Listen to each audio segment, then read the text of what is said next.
Hi, welcome back to the Personality Hacker Podcast. My name is Joel Mark Witt. And I'm Antonia Dodge. Ever since I had my dark night of the soul experience last year, I've been increasingly getting closer to the light. I can see the light at the end of the tunnel. There was a time period there where I couldn't see any light. I felt like I was completely in the dark, holding onto ropes that I was praying were guiding me someplace that were positive. Those ropes were like tools and things that I had used previously to do growth and development, and I was just really fingers crossed it was all going to be okay. Well, many, many months later, I think I'm at a place where I see the light at the end of the tunnel and I'm heading towards it. But I'm still a little fragile sometimes, and so if I let myself get too tired, if I let myself get too emotionally and mentally exhausted, then I do the thing that I do and I blow up. And so I know if I'm doing blow-ups, it means that I'm not pacing myself very well. And the reason why I'm saying all of that is because yesterday I blew up. I blew up at you, Joel. We were supposed to be recording podcasts, and I don't even remember what you said, but for some reason it just set me off. It triggered me. And I got really, really extremely irate, and then just was like, I don't know why I'm irate, and I'm storming off, and I'm going to go for a run. And I went downstairs, and I went on a run on the treadmill for like a really long time, actually. I think I ran longer than I had run in memory. Got whatever was in me cycled out, and came back up, and I apologized for my behavior, and then we were okay.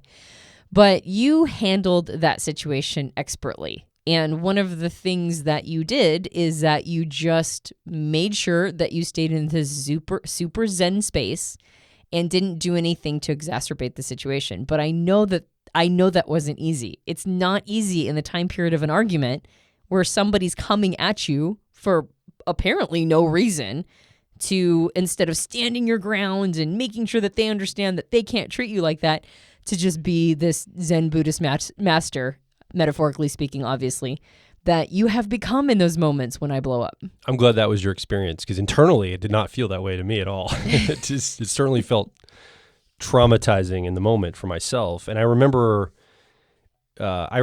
what you're talking about, in that my outward behavior I was trying to get a control of. So I was careful with how I was saying things, but you were projecting things about something I'd said and applying, from my perspective, meaning that I did not intend to communicate to you. Yeah, I was projecting bad intent. And I'm immediately feeling this heat over my entire body, because I feel like I'm being misunderstood in my intent of what I was trying to communicate. And I am, in the moment, feeling very frustrated that you have this perspective of me and very invalidated for the emotions that I'm feeling and all of this. I'm like, man, I feel like I need to set the record straight and let her know that I did not intend that. I did not speak to this. This is not what I was intending to communicate.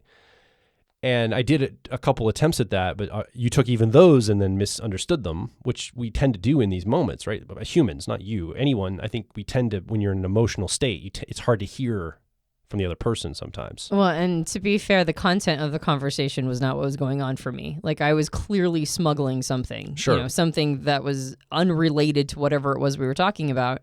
I was completely smuggling an emotion. I was using that situation to process out an emotion that obviously I was not associated with it, but I was using it opportunistically to process that emotion through. So really, I don't know if you could have said anything. Yeah. I was the one who was being inappropriate.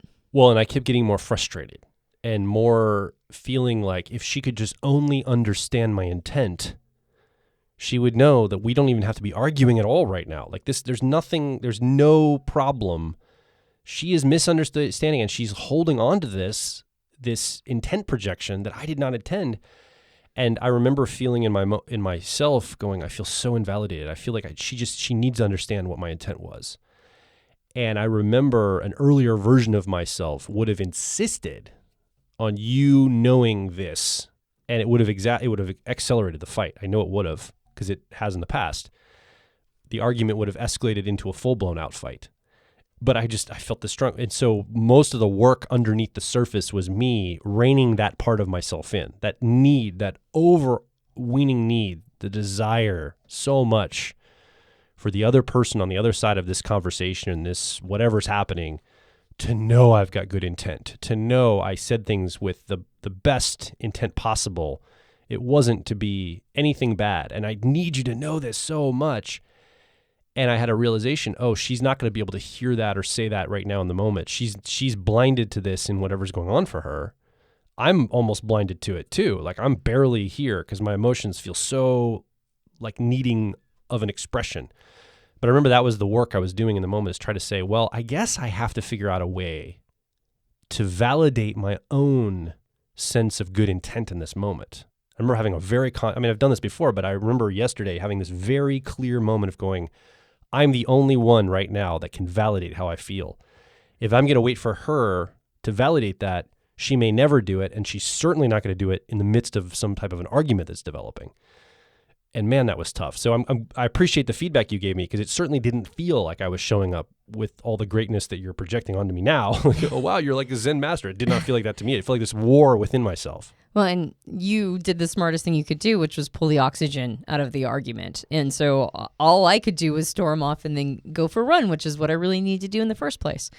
So this podcast topic is going to be very extroverted intuition or exploration of us, because we want to talk about this idea of the importance of self-validation. A lot of arguments, a lot of fights, a lot of just moments of tension we feel seem to blow up way bigger than maybe they could have been contained originally, because we feel this need to be validated in these moments. And the reason why it's going to be a very exploratory conversation is because we're not 100% sure if we're onto something here or not. It just kind of feels like we are. There's a lot of value in being able to self-validate, and there is not a lot of training around how to do it. There are suggestions to be made around maybe disciplines of just generalized self-validating, but in the moment of a fight, in like a triage moment, what are the things you do? What are the things you do in that moment when you are arguing with somebody, either a loved one in the kitchen, like you and I were, Joel, right? Just about to go do something together, or maybe over Twitter and fighting somebody who just has it wrong and everything you say they're misinterpreting and you've got to like go correct them. How can we learn the art of self-validation to end arguments before they become huge, to maybe even stop arguments before they happen, to be able to have better relationships with the people that we love and with total strangers we just happen to interact with? I can't tell you how many times in the last 6 months I've written a Twitter post or a Facebook post or something on social media, and either right after I hit send or tweet or whatever, or just before, I went, I don't really want to send this. What am I thinking? And often I trace back the motivation or the reason that I'm writing or saying this post, making this post.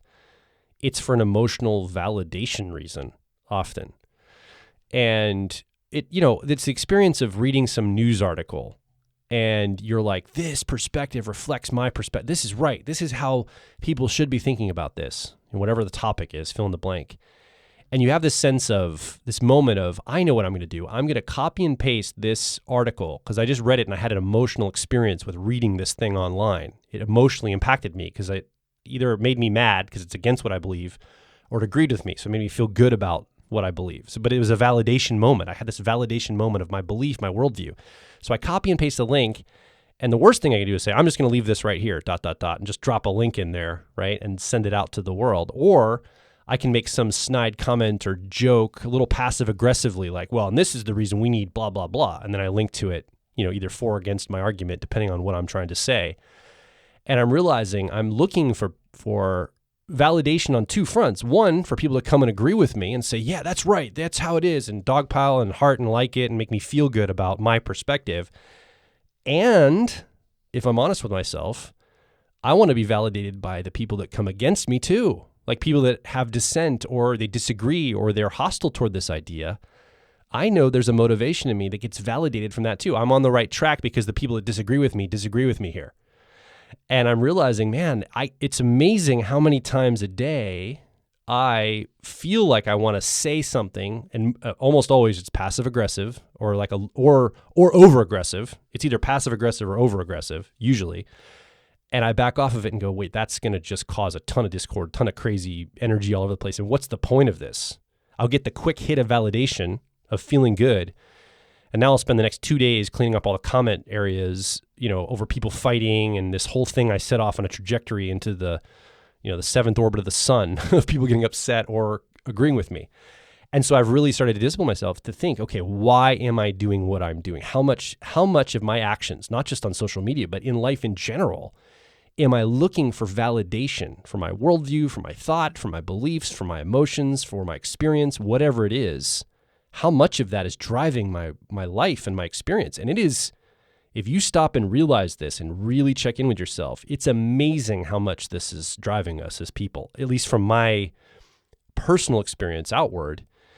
Again, what is personal can be universal. I am overvaluing my experience and projecting it outward, but I do believe this is how it works for everybody. Yeah, well, I don't think you have to scratch the surface very hard to see that we're all validation farmers when it comes to social media. Sure. That's basically what we do, right? And I just want to be clear that my personal experience doesn't necessarily mean it's somebody else's experience. No, that's true. I'm sure somebody else out there is like a savant at self-validation, is like, I never post anything on social media to get validation. Yes, there is that person out there. And most of us don't use social media just to take pictures of our food. Like, there are some people who do that, but that's usually a business for them. When we are posting things, particularly if we were repurposing them, links to articles or parody articles or whatever, making statements about how we see reality, usually we're looking for some form of agreement or validation. And I think that level of validation that we invariably get, because we'll all have these like sort of little curated communities we're a part of. Our friends or the people who we only know online, but they're into our same interests or whatever, we tend to sort of organize ourselves into these little corners of the internet.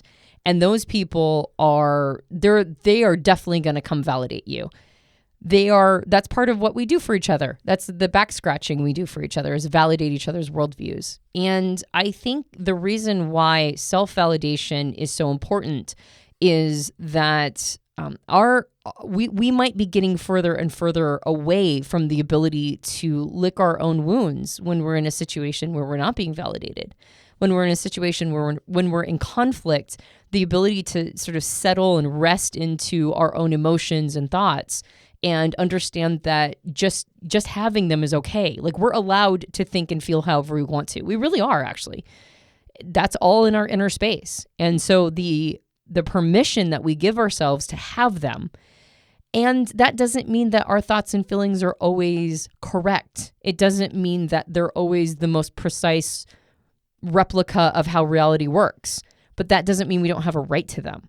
So giving ourselves permission to have these thoughts and feelings in the face of even a mob of people who disagree with us, there's facility in being able to rest into ourselves and know that we have permission to have them, even if other people don't like it.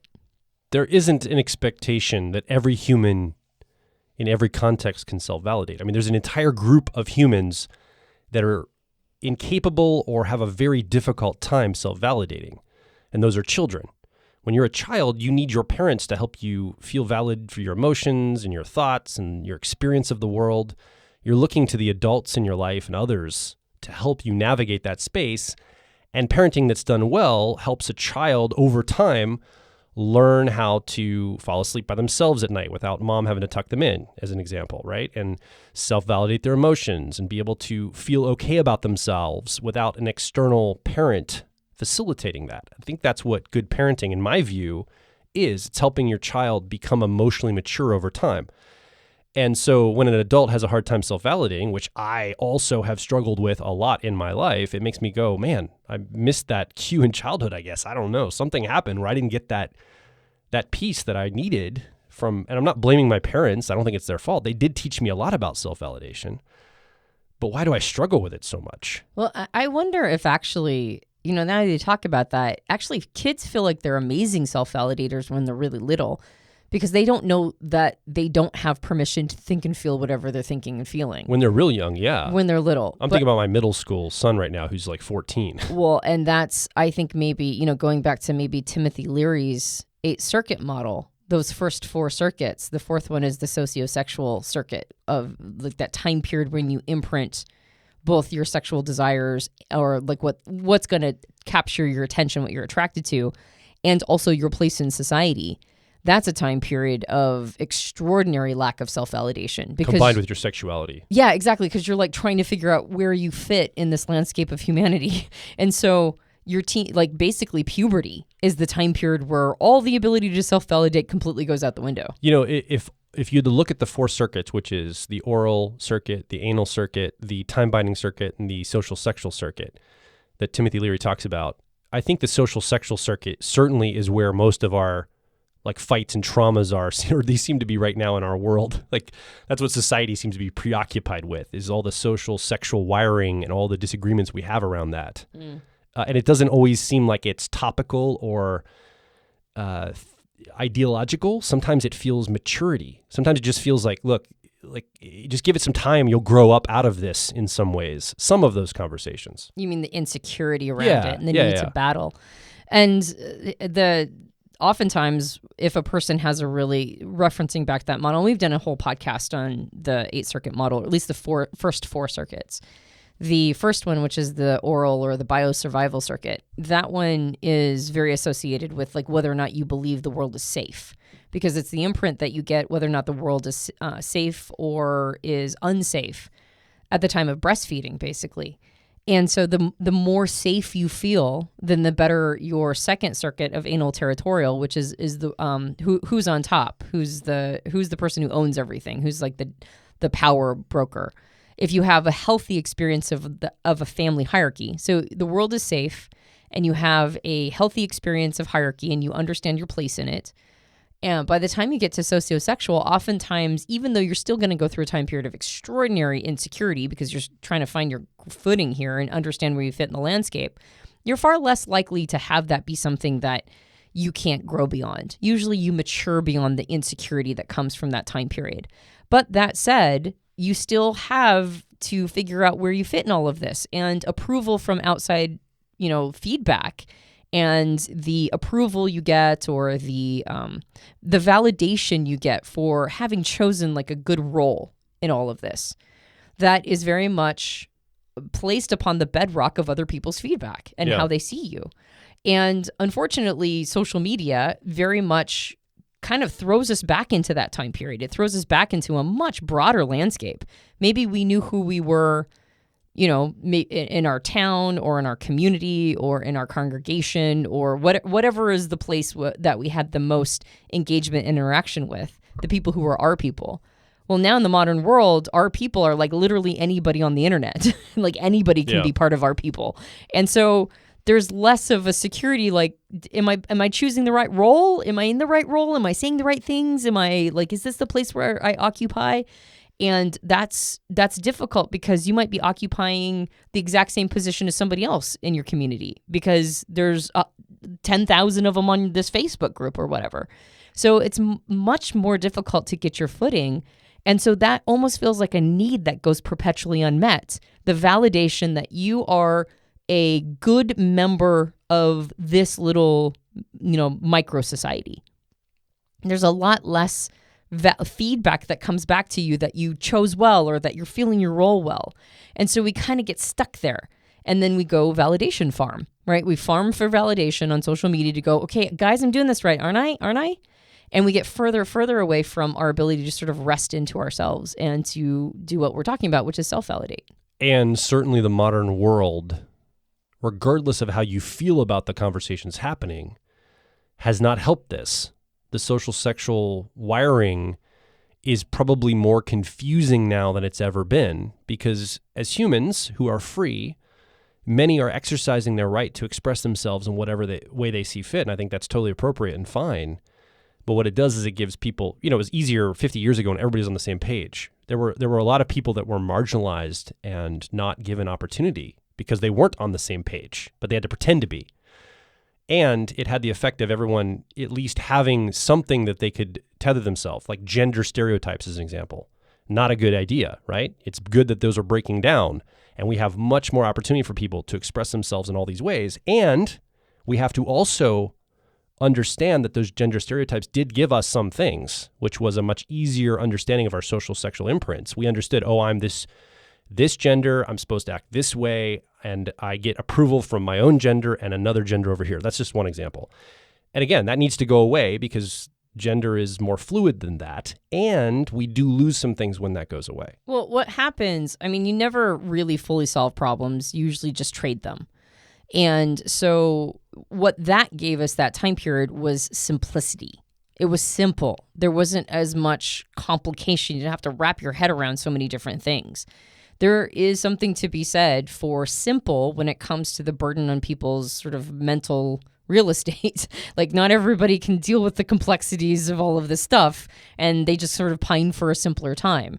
And I mean, I pine for a simpler time, not necessarily with gender stereotypes, but I definitely pine for a simpler time, like before social media and before the internet. Like, you mean like 10 years ago? Yeah. You mean like 2010? Yeah. Yeah, basically. I definitely pine. Well, and I also pine for a time period where, like, kids ran the streets and your curfew was when the streetlights came on, And how old are you, Antonia? I know. I'm a million years old. I am a child of the 80s. Be envious of me, all you Gen Zoomers. Anyway, so there is something... Gen Zoomer. Whatever you're called. Whoever comes after the baby, I mean the millennials are called. There's value in simplicity because people don't get so angsty having to try to figure it all out. So I think it is hard to self-validate in a landscape of things always shifting and becoming even more complex and trying to figure out where you fit. Actually, I think that's the only way through it is self-validation. I mean, yeah, maybe it's harder. It's harder to find validation in that sea of people because it feels like it's always shifting. To me, it proves the point that self-validation is all we really have at the end of the day. Yeah, I would agree with that. So why don't we define self-validation? How about that? How we define it, or how like the internet would define it? Well, I'm going to use the internet to help me out here, so I'm going to say how the internet would define it. And then after I talk about this, then you can put your personal modifiers in there. So self-validation includes things like self-encouragement, right? Encouraging yourself, acknowledging your strengths, your successes, your progress, your efforts, like having a sense of modesty, basically, which is you recognize how good you are. False modesty is when you believe that people will like you better if you pretend that you're not as good as you actually are. Actual self-validation requires you to acknowledge how good you are at certain things. So own them, own your strengths, own your successes, your progress, your efforts. Notice and accept your feelings. So observe them, and a big piece of self-validation is accepting that, yeah, I do indeed feel this way. Prioritize your needs, treat yourself with kindness, say nice things to yourself is a big part of self-validation. And then also accepting your limitations, flaws, and mistakes. So again, that concept of modesty. Don't think you're more than you are, but don't think you're less than you are. Have an accurate assessment and then just accept and own that. So self-validation in the context of what we're talking about is not needing other people to reinforce those things for you. You are rooted and rested in them. You understand these things about yourself. You're not too hard on yourself through perfectionism. You're not constantly criticizing yourself or writing your own tale saying, no, you should have done better. But you're also at the same time not puffing yourself up and setting yourself up for failure by creating this synthetic view of yourself. And then when the world doesn't reflect it back to you, feeling crushed. You are centered, you're grounded and rooted in who you are, and you accept those things about yourself. Two things that really help create this sense of self-validation too are accepting your feelings and needs without judging them, but not over-identifying with them. One of the worst things you can do when you're self-validating is taking on your feelings or thoughts as your whole identity. Like, instead of saying, like, I feel angry versus I am angry, or I feel jealous versus I am jealous. Like, over-identifying with these feelings makes it harder to, in a moment, like, say, in a moment of tension, when you're arguing with somebody. If you over-identify with your feelings, then you're going to need them to accept your quote-unquote identity, and you're going to fight even harder in those situations to get the validation for the other person. Because when they reject your feeling or reject your thought, they're not just rejecting your feelings and thoughts, they're rejecting who you are. So when you're self-validating, one of the things you don't want to do is you don't want to take thoughts and feelings and make them your entire identity. That resonates a lot with me. This idea of disconnection, disconnecting your emotions from whatever they're connected to.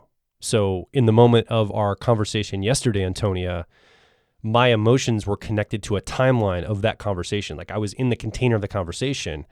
And for some reason, in that moment, if I'm remembering my emotions, it felt like I didn't have a lot of time to express them. And if this conversation ended without me expressing and validating how I felt and making sure I set the record straight for you to know that you projected ill intent onto me and I didn't really mean it that way, the signal that was screaming in my head is, we've got to get this accomplished now. We're losing time. It's scarcity. It's going to run out. You're not going to have an opportunity for this. That was the lie my brain was like pushing for me. It was intensity. It felt like it was the most important thing that I could say in that moment in my entire life. In that moment, it felt like I had to say this. Everything else faded. I couldn't think about my kids, our business, what we're going to eat later that day. Even my own love for you was hard to feel in that moment. All I could think about was setting the record straight. And it felt like I had to do it now or I'm not going to get this chance. I mean, that sounds ridiculous, right? You could go cool off. We could have a conversation later that day. But for some reason, it felt like it was the most important thing. I think everybody can identify with that feeling. I don't think it sounds ridiculous. I mean, I guess, painted that way, it sounds ridiculous, but I think everybody's been in a moment of a fight when they're like, I have to say this thing or I'll die. I think that's pretty universal. One thing that I'm trying to do is disconnect those emotions from things. And I think in the midst of fights or arguments, I've been doing this a little bit lately. Anytime we're in like almost an argument or getting in an argument, I think you might have noticed this, Antonia, I'm trying to make a joke, but not at your expense, but usually at my own expense, of how silly my behavior is in that moment. I didn't do this yesterday, but one of the activities or techniques that I've been playing with it is in that moment actually call it out and say, it's so silly right now how I feel intensity to feel validated. Like just call what's happening. What intensity to feel validated right now. I feel like I've got to set you straight and it's so silly I'm doing this. Ha ha ha, and almost laugh out loud to myself. It gives me the feeling that it takes the oxygen out of that altercation because it really goes meta on it, but not at your expense. It's at my own expense to kind of point out how silly I'm being in my responses. I think it would do two things. It would be an ownership of the feeling and giving yourself when you say, haha, how silly, that could be considered a bit of a judgment, but you're diminishing the intensity of it. You're not going like, stupid Joel, and like slapping yourself in the face or something. Like you're going, oh, this is how I feel. Isn't that interesting? And so you own the feeling. You first observe it. You second own it. You third understand that it's not you, right? You distance yourself from the feeling. It's not your identity. And then you call it out. I just remembered another feeling I had yesterday too in this moment. It just came up. I remembered it. I think there was some fear base in there. In other words, this argument's happening. I love you. You're upset. You think I intended something I didn't. What if this means our relationship is doomed or over or like what I think the intensity of the urgency was because if you see this wrongly and you believe this and I don't set the record straight, this is going to ultimately end our relationship. I mean, it's silly because it's a moment of feelings that are hitting. But, I'm tethering it to a bunch of experiences we've had before. We've been together over a decade. And so I've got all these other stories and narratives that are now all of a sudden very easy to find in that moment when we're in an argument to connect all those fears to and the future fears I might have. And like the meaning becomes much bigger than the moment. So even though I can't really think about anything outside the moment, I am thinking about all the meanings that the moment is connected to. And how if I don't set the record straight, I have intense fear, illogical fear, that our relationship might be in jeopardy or in trouble in some way. We can't just leave it in discord. We've got to fix this right this moment. So that intensity. So I think disconnection is a core principle here. And I've been rereading more about neurolinguistic programming recently. And I just read one of Richard Bandler's books where in the book he talks about how all emotions that we feel are planned. not that we literally plan to feel those emotions, but when we plan to do an activity that emotion is associated with, we're in effect planning to feel that emotion, right? Anything we do. So if we have an outcome we want on our birthday, we have an event, and then we've attached an emotion of how we'll feel to that event that's going to happen on our birthday. And then when that event doesn't happen, that thing that we wanted on our birthday doesn't happen, well, now we don't have the emotion that's connected to it. We have a different emotion that's going to be a bad emotion because that's the emotion we've decided to connect to the meaning of that. And so when Richard Bandler in his book talked about all emotions are planned, it really struck me to say, wow, if I could work on disconnecting my emotional response to events and even the timeline that is associated. In other words, we think event happens and emotion follows. Well, that's a linear way of looking at it. What if emotion comes first and then event follows? Like, why do we assume that event happens then emotion? Those things are not the same. The event that happened and the emotional response we feel from it are completely separate events. We've connected them in our own minds, and we can we can functionally disconnect them, not easily. In fact, it's going to be very difficult, but we can disconnect them and connect other emotions to those same events. That's kind of like when Tony Robbins in Awaken the Giant Within talks about disempowering rules. Yeah. Yeah, because basically most of Tony Robbins' stuff is neurolinguistic programming just repackaged. We will be right back. If you're focused on personal growth, I think you'll resonate with our core content over at personalityhacker.com. We want to see you understand how your mind is wired so you can generate motivation, improve social skills, find career opportunities, and master excellent decision making. But a quick warning, we are advice and action focused in all of our articles, podcasts, and videos.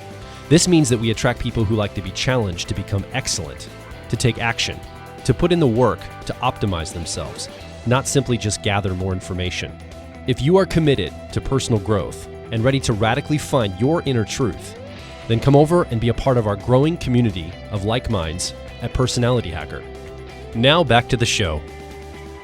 That idea of disempowering rules, which is that if something doesn't happen the way that we wanted it to happen, then we feel upset. That's a rule we made for ourselves, almost like an emotional rule. If I don't get to feel this when I do this, then I'm going to be upset. And it's not really something that we do consciously. Absolutely it is. Well, I mean, look, I know what you're going to say. I mean, yes, we don't do it consciously, but we do it consciously, unconsciously. For example, think about the last time you made a post on social media that you knew was going to get hate or controversy with it. You knew you're going to get pushback from it. And you knew how that pushback is going to make you feel. You already have, when somebody has a comment and gives me criticism for my worldview, I have associated with this emotion with that criticism. And you just take it one step further and say, I know that if I post it, I'm going to get criticism. And I know when I get that criticism, I feel this emotion. You've basically taken an action to feel that emotion by making that post. Okay. Yeah. Like automatically, yeah. Or not automatically, but intentionally. Yeah. Well, you're going to feel bad at the end of it because you know people are going to comment and you know you've associated a bad feeling with those comments. Yeah. Well, I can appreciate that. I think I was seeing it a little less about knocking over a domino to get to a conclusion, an emotional conclusion that I'm expecting. I thought it was more like creating rules for ourselves. If the world does not package this experience and this emotion for me the way that I want it to, then I'm going to be disgruntled. And I think it's more insidious than that. I think we actually seek it out because we did associate that emotion with that negative comment the person gives us under our post. Like, we have done that. We've made that connection that I'm going to feel this bad feeling when I see that negative comment. We can feel a different feeling when we see that negative comment. It's not easy. I'm not saying that's an easy thing to do, but no one makes me feel a bad feeling when they make that comment because I don't feel that same feeling with all the comments. Some comments, I have a rule that I feel good about. Some comments, I have a rule I feel neutral about. Some comments, I don't even notice. Other comments, I have a rule that I feel bad about. Those are my rules. No one else gave me those rules. Those are my rules. And so when I make a post and I know people, or I pretty much suspect people are going to come and give criticism to it that I've connected a negative feeling for, I am actively choosing to feel bad in my life on multiple fronts. Yeah, all these mechanisms I don't think are conscious though. So when you say you're actually meaning intentional. It's unconscious but intentional. There's like I don't even know if it's that unconscious. I mean, come on, you listening. Last time you made a post, you knew you were going to get some hateful or dissenting comments for. Were you surprised you got those comments back? I mean, maybe some people like, wow, I didn't. I was posting about like, marshmallows. I didn't know marshmallows were so controversial. Like, who knows? Like maybe something like that. But you know what kind of post I'm talking about. I'm talking about like something political or religious or cultural or fill in the blank of whatever worldview you already know. In fact, some of it you're posting it to get the validation of the negative feelings. Like you want to feel the negative feelings to be validated. You've attached validation of your worldview to feeling bad. You've made those connections. And so, yeah, maybe some of it's unconscious, or maybe some of it, I would say it's autopilot. Maybe it's not unconscious, but you're so addicted and so used to it as a person. I mean, I've done this too. I'm not yelling at anybody. I'm owning this for myself. We're so addicted to it, we don't even see it anymore. But it doesn't mean it's unconscious or without intent, I guess I would say. Well, maybe we should get our definitions of unconscious score. Because to me, if you're not aware that you're doing it, then it's unconscious. Well, you're aware you're doing it now because I just told you. Yeah, exactly. Let's put it that way. So now we are conscious of it because I just said you're probably doing this in your life. So can we get past the whole like the technical? I'm trying to get understanding, Antonia, not accuracy here. I'm sorry. Trying to get to a point like of understanding. I don't care about the details. I know, because I'm like, do I agree with him on this? And so it's like I hear the screeching tires. Well, let's walk through it. Let's walk through it. You have made posts on social media, on Twitter. I think we've established the point. The only thing that I was doing the breaks on was whether or not it was conscious or unconscious. But You're right. I'm being very pedantic. And so let's just establish the point and move on. I would agree with this, actually. I would agree that we are seeking specific emotions when we post, whether or not we are aware. Let's use the word aware as opposed to conscious. Fine, whatever. Whether or not we're aware of our end game. But let's now route it back to, because I think Bandler's concept is really powerful. Let's route it back to this idea of self-validating, which is that when we need validation, we will absolutely spread the seeds. That's why I'm calling it farming, right? A lot of things online are now called farming, which is like I do a single action and I get a whole bunch of reward for it. And we will plant these seeds that will get us the validation that we're craving. I made a Twitter post, and I think the reason why we're talking about social media so much, and there's probably, if you, the listener, are not somebody who's on social media, first of all, kudos. And second of all, how are you surviving this time period? Because I think my social media presence has exploded, or not presence, but activity has exploded since the pandemic started, right? Because it's like some of my only engagement with the outside world. And so if you're not a person who uses a lot of social media, this may be applicable to you, not in that realm, but just how you engage with the people in your life. You might be also validation farming, but you're doing it with the people in your life that you're actually talking to face to face. Regardless, I do think that when we are seeking validation, social media is such an easy way to do it. And just a couple days ago, I was talking about my sort of watching young women who are not unintelligent, who are quite intelligent, who end up making pictures of themselves or posting their profile pictures in, like scantily clad, basically very highly sexualized pictures of themselves. And not feeling like that at all diminishes the value of the intelligence of their posts. And I was just stating this with admiration. I'm like, I was raised in such a context that reinforced modesty to a place like dressing modest and not showing any skin, that I think it's been imprinted for life. Like at this point, it's like showing skin it's something that I would have to gain a lot of bravery to do. And so I see these people as brave. Now, they've had different situations and circumstances than I have, and so it might not be brave for them at all. It might just be their way of life. But for me, it's like, wow, the courage is incredible. And of course, eventually the conversation ended up with somebody validating how I looked. And it took a while for it to get there, but somebody eventually said, no, I think you're sexy, right? And validated that. That wasn't my original intent, but I loved that comment. But then I felt really self-conscious about it. I was like, oh, now I feel self-conscious that I was seeking validation, that was not the domino I intended to kick over. But social media will give it to you so readily. All you need to do is just make a little comment, and then a person, like, it doesn't take much, and your friendship group will be there for you like a SWAT team of validation waiting to swoop in and give it to you most of the time. And so I think the seduction of getting validation online is, it's like, how do you avoid it? If you're a young, attractive person, all you need to do is post a nice picture of yourself and you will get a ton of validation. I can see why people can't resist the temptation or the urge. And so the availability of it is so high. Why would anybody learn to self-validate? I can just go get a hit. I can just go do that. But we're talking about contexts in which you don't have your SWAT team of validators available. We're talking about moments of fights or online arguments, or we're talking about a moment when you can't just go, okay, hang tight, I'm going to run over and post a picture of myself in a bikini and then get a bunch of validation. Then I'll come back and I'll show you. Like in those moments, it's a fight. It's tense. And if you can't self-validate, if you haven't learned the ability to rest in on yourself and be there for yourself in those moments, you will feel like they're denying something from you. They're withholding something that you have a right to, which is validation, which you don't have a right to from other people. They don't have to give you validation. Your thoughts and feelings are your thoughts and feelings. They don't owe you anything. And so when you're in an argument and somebody simply isn't seeing your side and they're not validating your side and they're not understanding your perspective, and you maybe are fighting your little heart out and they just won't give it to you, it will feel like they're withholding something from you that you have a right to, but you don't have a right to it.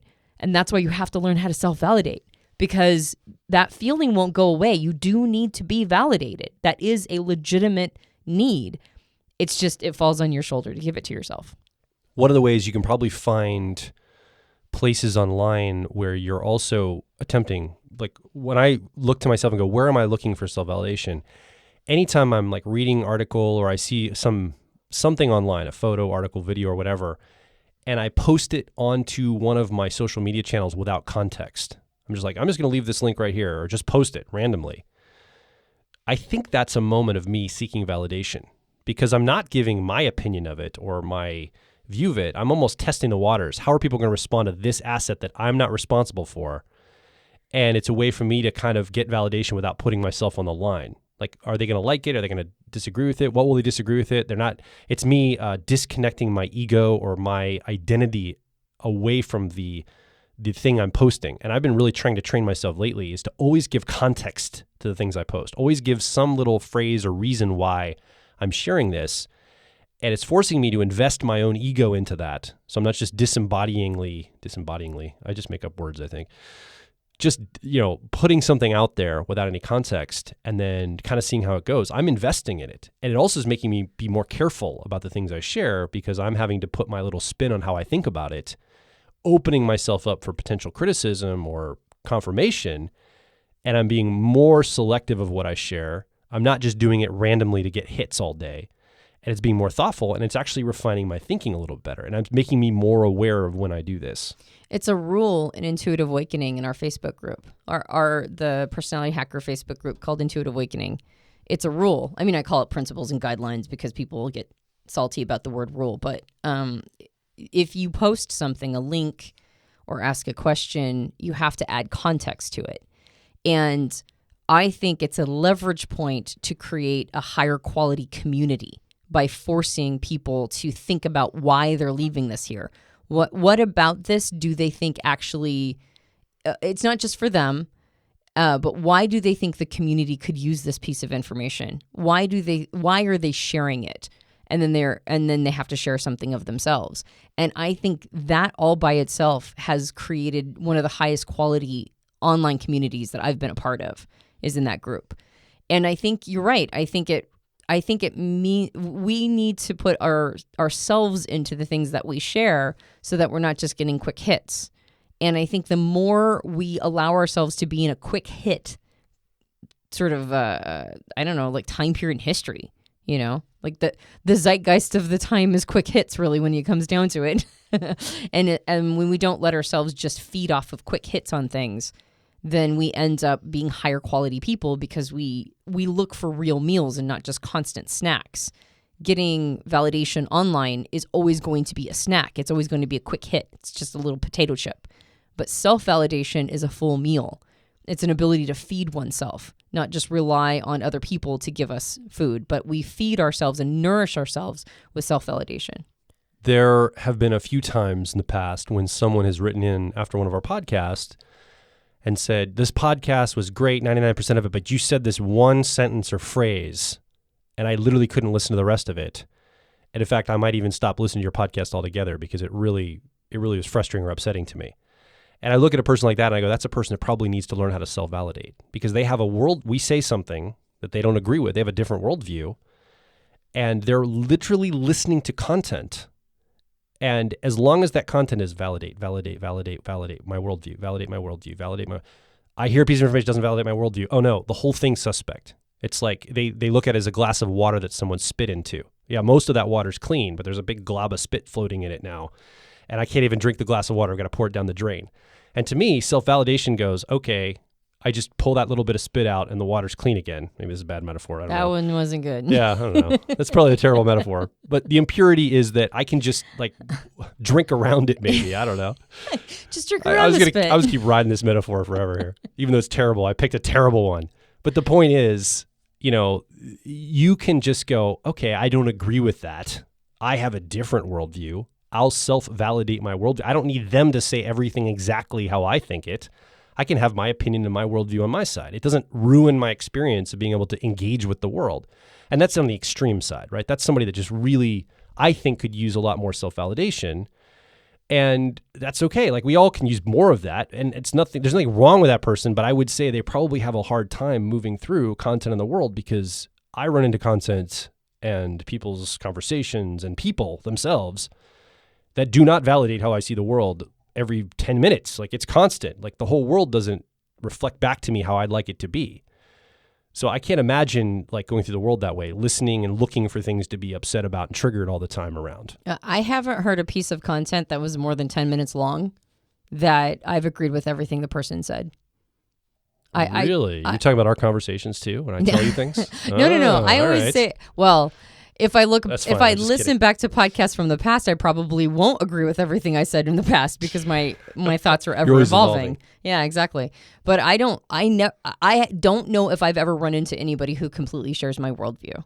Yeah. And I'm glad, I'm fine with that. Like I think that's how it should be actually. Well, and as we talk about maybe some strategies to really actually self-validate, usually if I'm trying to learn a new skill, I start with myself and work out. So like if I want to figure out what your motivation is, Antonia, I want to get really good at tracking my own motivations first. And if I track my own motivations enough, I'll be able to start to get a pattern of how other people are probably motivated. And I've noticed this in my life. But even if I don't, I still have worked on myself in that. I think it works the opposite with this because it's something we're trying to change in ourselves. We're trying to self-validate. And I've found that going through life, looking to validate others has helped me validate myself. It's been a huge reframe for me. When I say validate, I don't mean agree. I don't mean agree with them. I mean validate them. Hey, you're a valuable person that has a valuable right to your perspective and your opinion. I validate the fact that you bring that to the table. I think that's cool. I think you're cool. I think that you have your perspective. Here's where I completely disagree with it, X, Y, Z, go over all my points or whatever, but I want to validate the fact that you have the right to be who you are and say the things you say and have the viewpoint you have. And, I mean, within reason, obviously. I'm not doing some murderers, right? Or, people that hurt people. That's not what I'm talking about, but in general, worldviews. So I think that's a really key reframe is start looking for ways to validate others in life, especially people you disagree with. And I think this is going to start to now see opportunities for yourself to self-validate. I think that's really important, actually. In fact, I recently ran across, probably within the last year, this idea of steel manning people's arguments. It's the steel manning is the opposite of straw manning. When you straw man somebody's argument, you look for the weakest component of their argument, and then you use that to over-represent the entire argument. So you find the weak point and you tear that apart, and then you say the entire argument is worthless because of that one, maybe like a vulnerability. Steel manning goes the opposite direction. You listen to their perspective, and then you find ways to strengthen their argument. You find all the strongest points in their argument. And sometimes you can do that by like communicating it better than they communicated it themselves, or finding all of the reasons why what they have to say is, is accurate or what you would agree with. So you find common ground, and then you strengthen their argument. And then after you steel manned it, then you can give your counterpoints to it. But what's nice about steel manning is, first of all, it's incredibly validating to the other person.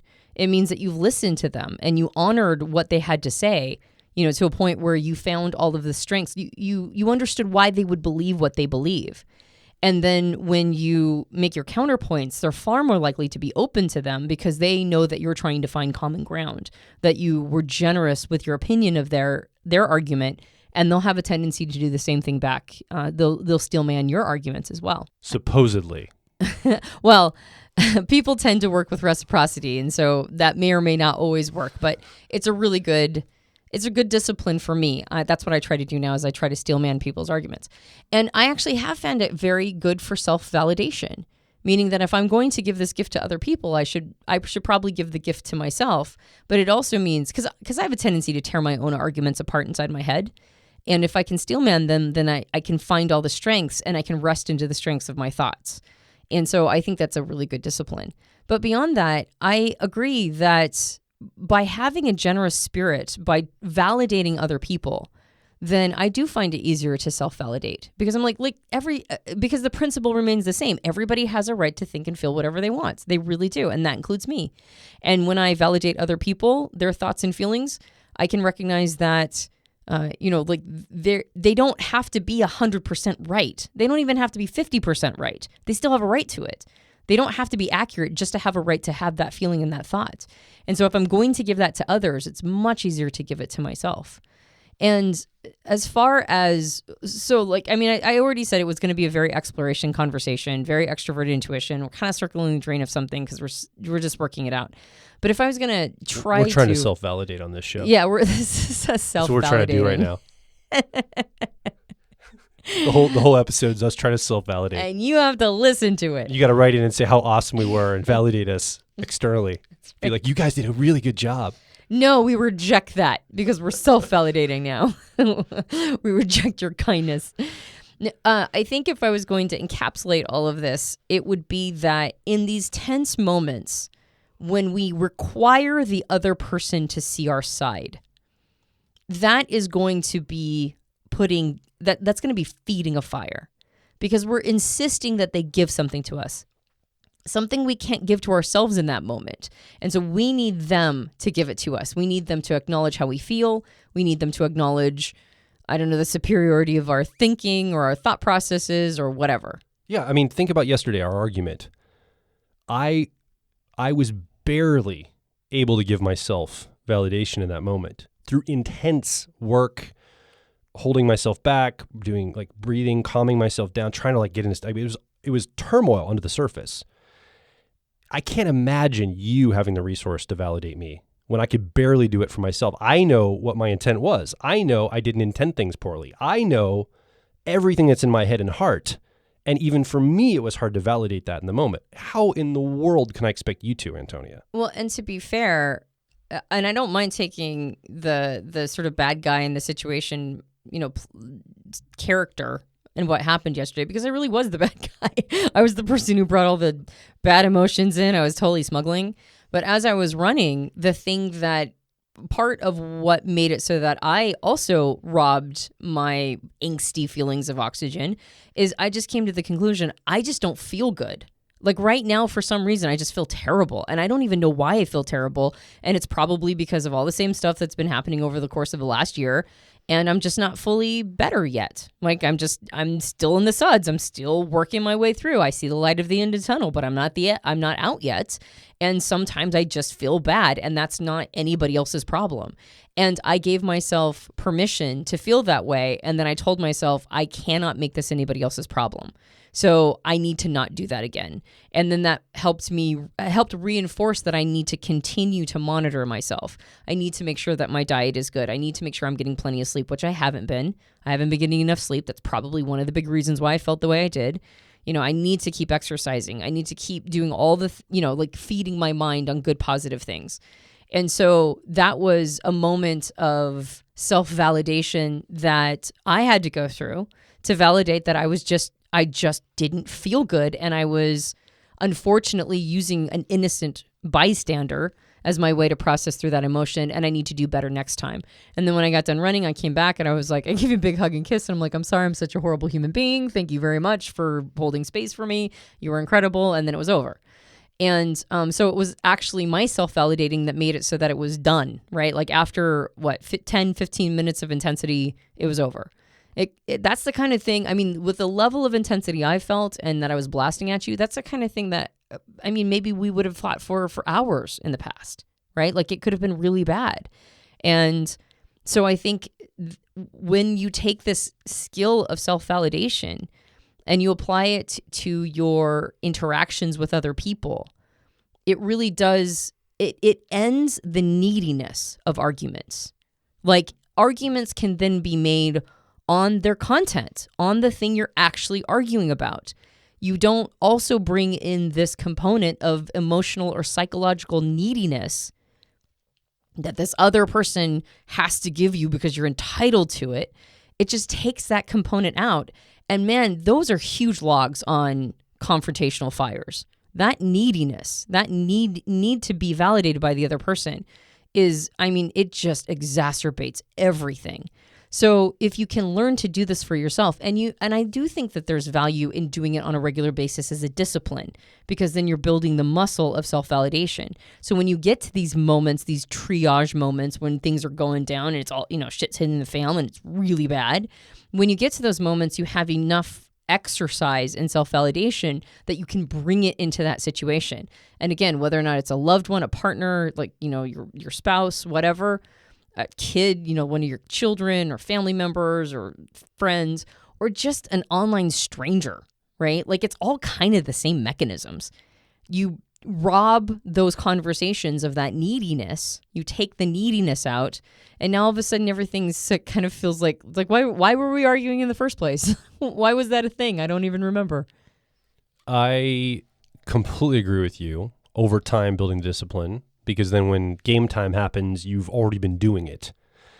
And I want to highlight what you said about skill, because I think that in the early days of my personal growth journey, I thought that personal growth was about belief and ideology and perspective, because I came from a religious narrative background that told me belief, perspective, and ideology and theology was what set you on the right course.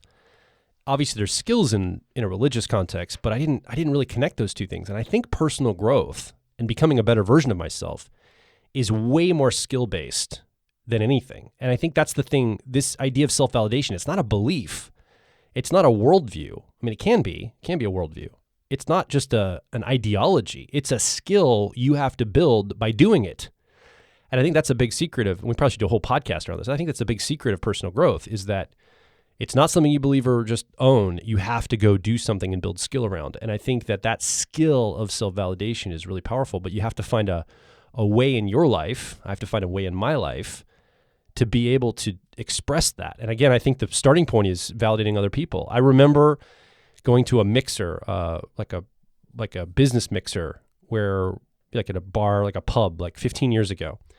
And there was this guy there sitting, he was in his early 20s, around my age at the time or whatever. And he was telling me about his job and stuff. And I said, cool. And he's like, but I'm getting ready to quit that. I'm like, oh, cool. What are you getting ready to do? He's like, well, I don't really want to talk about it. I'm like, no, tell me, what are you getting ready to do? He's like, well, I'm, and this is back in like the 2000s, right? And it'll be relevant why the time matters. He said, well, I'm I just quit my job. I'm actually going to California, and I'm going to work at a marijuana growing place in order to build up enough experience to open up my own marijuana growing business, because I really like the cannabis industry. And that's what I want to do. And this is like back in the 2000s, before marijuana was legal anywhere. It still had a lot of stigma to it.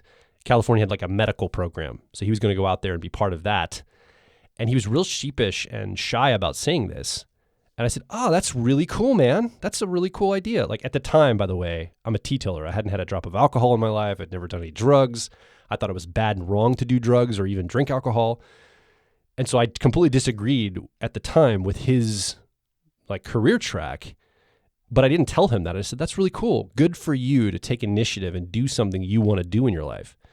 And I remember his face just lighting up. And he said, that's the first time anyone's ever validated my choice of doing this thing. And I remember feeling so good that he said that about me validating him. I remember feeling a positive emotion back. And that has stuck with me for years. I mean, it's been probably 15 years since that experience. And I think about that probably once or twice a month. That experience with that guy. I have never spoken to him again. I don't remember his name. I don't know who he was. I hope he's successful, like with whatever he's doing. But I remember the moment of validating him and how lit up he was and how good that felt. And when I think about self-validation, I often think about that experience with him and realize how much of a gift that probably was to him, because he went on to tell me that, his friends and family thought he was crazy. His parents were in complete opposition to this.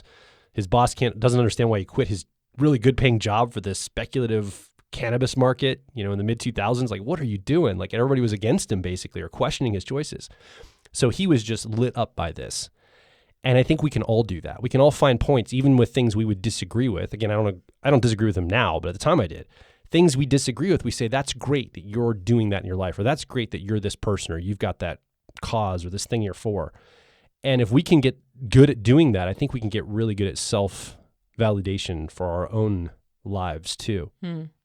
Before we wrap up this podcast, because I think we're probably getting to about the end of it, I can almost hear a dissenting voice to go, well, people have some really dumb ideas, so they shouldn't be self-validating. Yeah, well, my daughter likes to play hide and seek, or at least she did, in the corner and be like, hey, pretend I'm hiding, and I'd validate that. Yeah, kids are dumb too, so. Well, again, this is the principle of whether or not people should be self-validating when they have dumb thoughts, or if they've got, emotions that are, most people feel that there's a real... Like, there are should we validate here. Flat earthers is what you're saying? Should we validate their perspective, like the earth is flat? Oh, great job. You have a view of the earth being flat. You're a good person, and I validate that. Is that what you're talking about? No, because I'm not talking about others' validation. I'm talking about self-validation. Gotcha. Is it a dangerous message to say that people should be validating themselves when I disagree with the quality of their thoughts or emotions? Gotcha. So you mean, like, we don't want to encourage somebody to validate themselves. What if they're like a horrible person, or they're a serial killer and they're validating serial killer ideas? Right. And I don't think that this principle of self-validation means assuming everything you're doing is the right thing to do, or assuming all your thoughts and feelings are an accurate representation of reality. Like, I love the statement, that meme that says, don't believe everything you think. I would apply it to feelings. Don't believe everything you think. Don't believe everything you feel. So it's not about belief. And I think that I just want to reiterate that previous statement, which is that you detether your thoughts and feelings from your identity. This isn't about validating yourself, your identity based on your thoughts and feelings. It's validating that you have a right to think and feel. It's trying to get a person out of a scarcity mentality, because we all need validation. It's like a human need. And so if we're starved for validation, that's actually when everything gets kind of out of control, because you're grasping onto whatever you think will give you validation from the outside world. It's why people get further and further into cults, or further and further into radicalization. It's why people get further and further into basically dangerous thought patterns, or get into a place where they can't do for themselves because they get so addicted to the validation that they feel when they're broken, right? Like, oh, I'm just a wounded bird and I can't be anything other than a wounded bird. My identity is in this like sort of crippled emotional place because it gets me so much validation from the outside world. If a person is addicted to validation based on a scarcity of it, then the only solution, the medicine for that, is self-validation, right? Learning to do it for yourself so you're not so scarce around this that you're attempting to enter dangerous lines of thought or dangerous emotional patterns because you're so greedy for this feeling of validation that you're getting from other people that you can't give to yourself. So actually, self-validation is an antidote to all of those crazy thoughts and feelings, because most of the time people are doing those to get the validation they can't give themselves.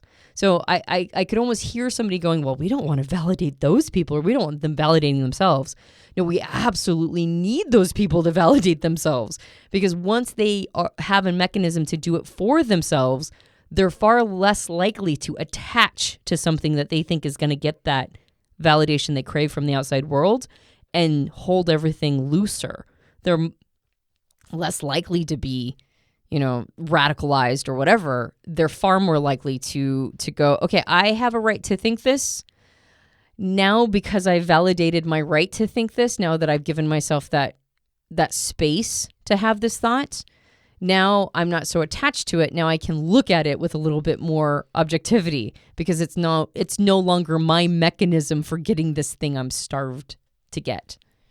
And I think the final piece too is be careful to not preemptively or proactively invalidate people for no reason.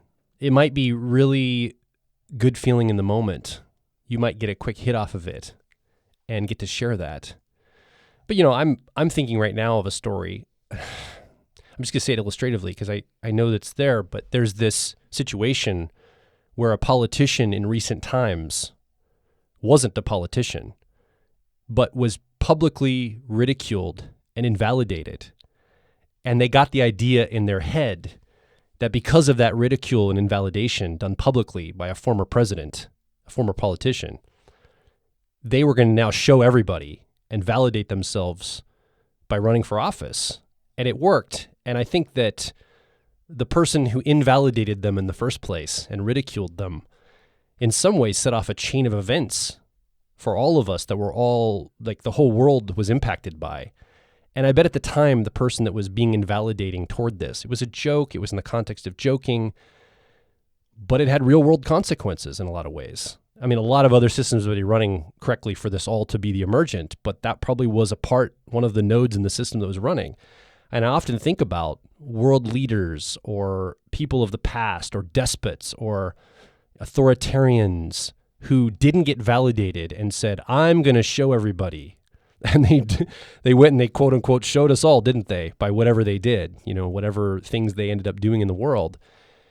And I'm realizing, man, what if my kindness and validation towards somebody, and particularly not invalidating them, really has an impact on a global level I'll never know about. But me helping that person feel valid meant they didn't go and commit some crime or do something awful or feel a sense of everyone being against them. So as you go through the world and validate people, and you're careful not to invalidate them, I think we're going to see a much better world from that. I think that that's really what humans are looking for a lot.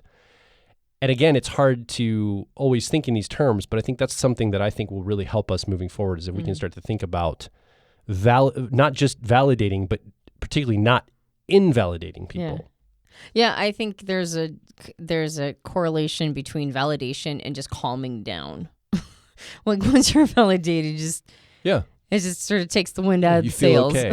It's like, okay, everything's going to be fine. Yeah. And when you feel invalidated, you're like, what? And then that's when, like you said, you got to show them or something. It just like galvanizes you to do dumb things. Mm-hmm. So I agree. I would love to hear from you what your strategies have been in your life to self-validate. I think it'd be really cool for myself and Antonia to hear from you. You've been here listening with us. You haven't had a microphone, but you could come over and not only give us some perspective on maybe some of the strategies that you've employed in your life, or other people in your life, but also I think a community, our community, the Personality Hacker community, other listeners like you would really benefit from that too. If they could read your comments of what's worked for you and maybe your story of how it was a challenge and then you overcame it and were able to self-validate and validate others, I would love to see that. So come over to personalityhacker.com and directly below this episode, leave a comment, ask a question, or share your story around some of these ideas that we're talking about in today's show. And if you enjoyed this podcast, you can subscribe to us on iTunes and various Android platforms.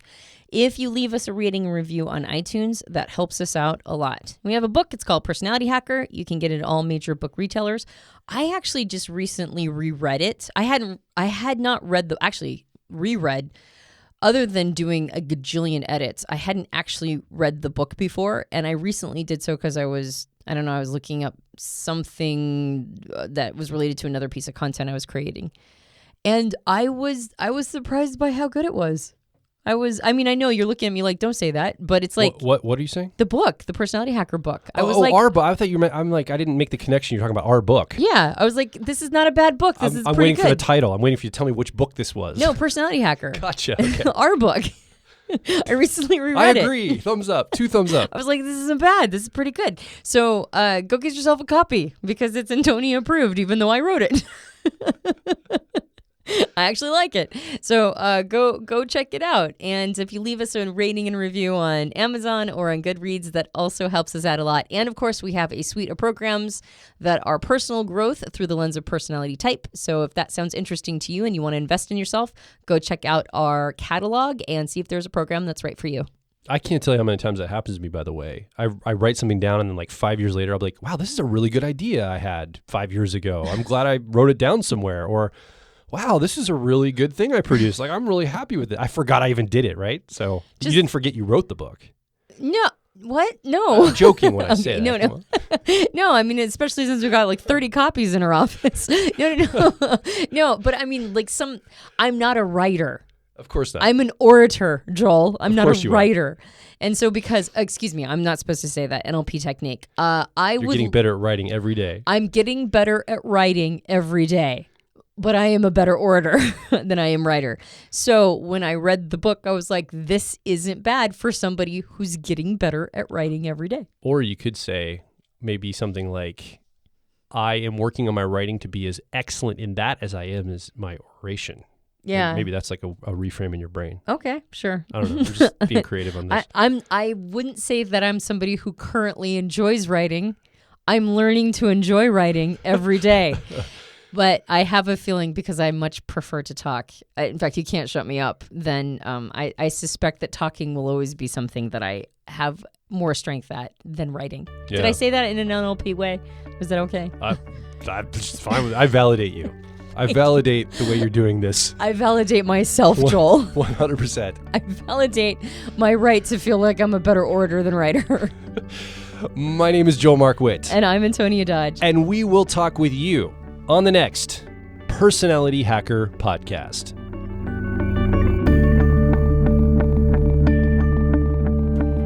If you're focused on personal growth, I think you'll resonate with our core content over at personalityhacker.com. We want to see you understand how your mind is wired so you can generate motivation, improve social skills, find career opportunities, and master excellent decision making.